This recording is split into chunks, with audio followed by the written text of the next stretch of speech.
It's been a while. Last devlog the game was in version 0.3.3. It's now 0.8.11. Even crazier than that, it was 0.8.0 when I started this devlog, but every single time I tried to get footage for it, I'd find something super small that needed a patch, and so I'd have to stop, fix the patch, and then start recording all over again. So, yeah, that was kinda not the greatest, but here we are now. So let's start talking about what's actually new in the game. First of all, the menu has been cleaned up a lot. We now have menu pointers, which make it easier to select things. And now there are options for the audio levels. The main thing I've been working on recently is the tutorial, so let's speedrun that real quick.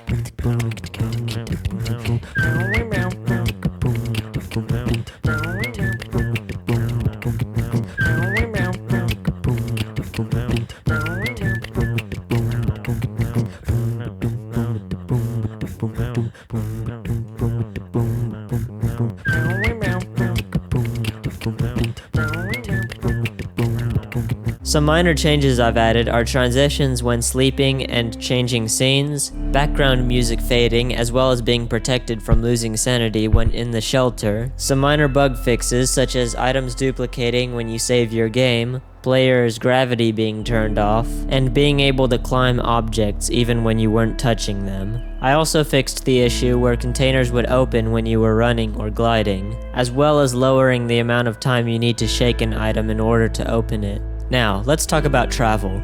In the previous devlog, travel was pretty annoying. Unless a bunch of thermals generated, you couldn't really get anywhere. So, since then, I have added the ability to climb buildings. This ability may end up being an early game upgrade. I am currently in the process of trying to write the story for the game, as well as all the dialogue, which, by the way, I need voice actors for. So if you want to be in the game, you can join my Discord server using the link below. There you can also share fan art, get sneak peeks, or apply for playtesting. So, you know, do it.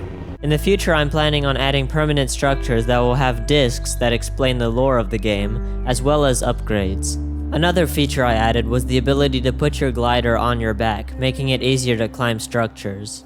I've also made some tweaks to the default glider's attributes to make it a little bit more fair and balanced. Before, this glider dropped faster and was also a lot slower.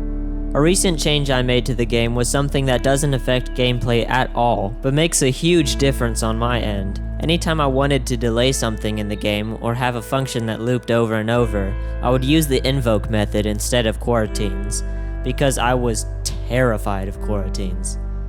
Spoiler alert, they're actually not complicated at all, and they make life so much easier for so many different applications. So if you are using invoke, just use the coroutines, bro. Take 10 minutes and learn how to use them before you have 100 scripts that need to be redone. Don't be me. Now, if this channel was more popular, this would be the point of the video in which I would do a sponsorship, but nobody's gonna sponsor me, and it's not like I can sponsor myself. Oh wait a minute. If you want to get made-to-order Christian clothing, as well as one-of-one upcycled pieces, check out Lost No Longer in the description below. Also, I make music. Something else that has been overhauled is the amalgamation. Although at first it can get reactions like this. Is that thing... is it alive? Oh it's alive. Oh, what the oh, wow.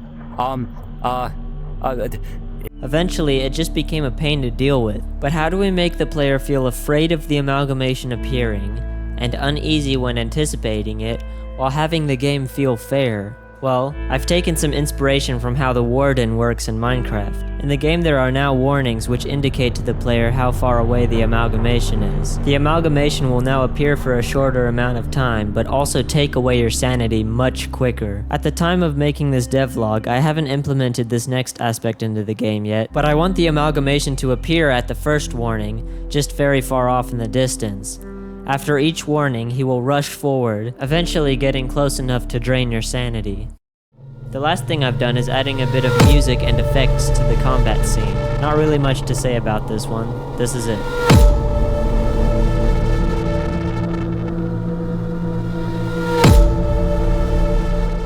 And that's everything I've done so far.